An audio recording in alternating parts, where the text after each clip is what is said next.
c'est maintenant l'heure de notre page des sports et on démarre avec ce grand ménage à la Fédération guinéenne de football. Bonsoir Théa. Bonsoir Dominique. Effectivement, à la FEGIFOOT qui repart de zéro, conséquence de la sortie de route prématurée du Sili national lors de la dernière CAN. C'était en huitième de finale face à un petit pousset, la Gambie.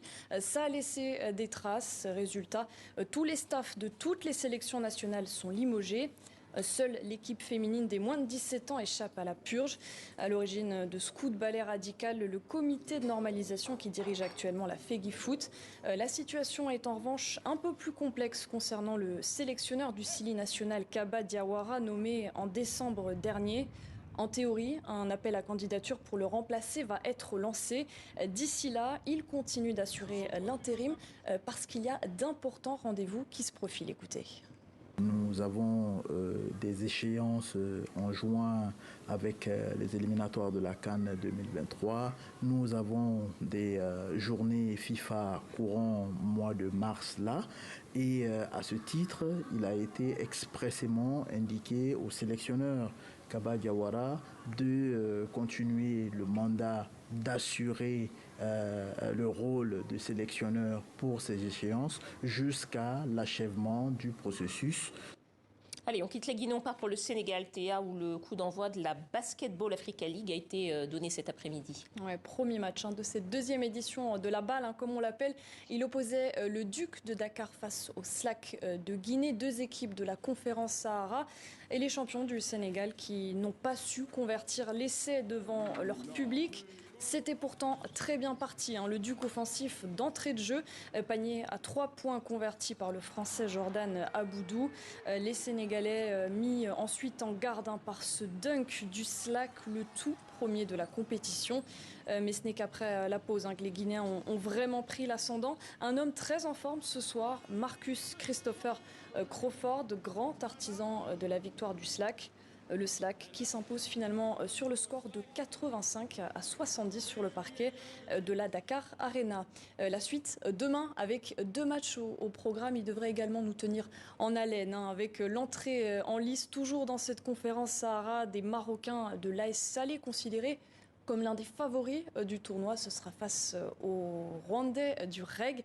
Les Tunisiens de l'US Monastir feront eux face un petit peu plus tard dans la journée aux Mozambicains de Ferroviario. Bon, on va parler un petit peu d'athlétisme parce que dans quelques heures, il y a le meeting indoor de Paris. C'est un rendez-vous important, y compris pour de très nombreux athlètes africains. Oui, absolument, et c'est un meeting très attendu. Il s'est fait désirer. Il aurait dû normalement avoir lieu il y a 6 semaines, sauf que le Covid est passé par là. C'est le dernier rendez-vous avant les mondiaux d'athlétisme prévus à Belgrade en Serbie dans moins d'une semaine.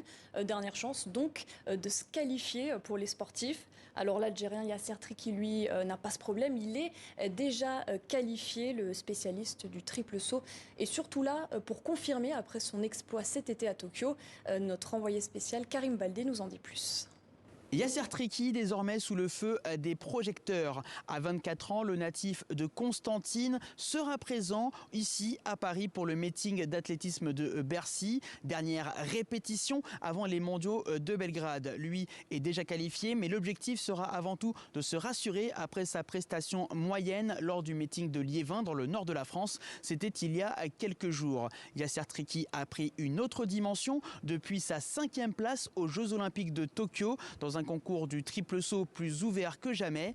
Et maintenant, Triki nourrit de grandes ambitions pour cette saison et pour la suite, bien sûr, comme vous allez l'entendre.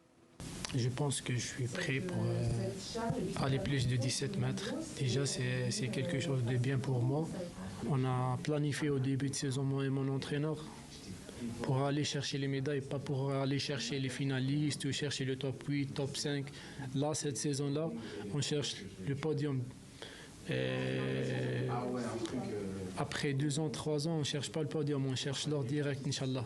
En plus de Yasser Triki, on attend également un autre athlète africain ici à Bercy. Il s'agit d'Arthur Cissé, le recordman de Côte d'Ivoire sur le 60 mètres en salle, a égalé son record il y a quelques jours du côté de Metz et il espère rééditer une telle prestation à 2 semaines des championnats du monde en salle de Belgrade.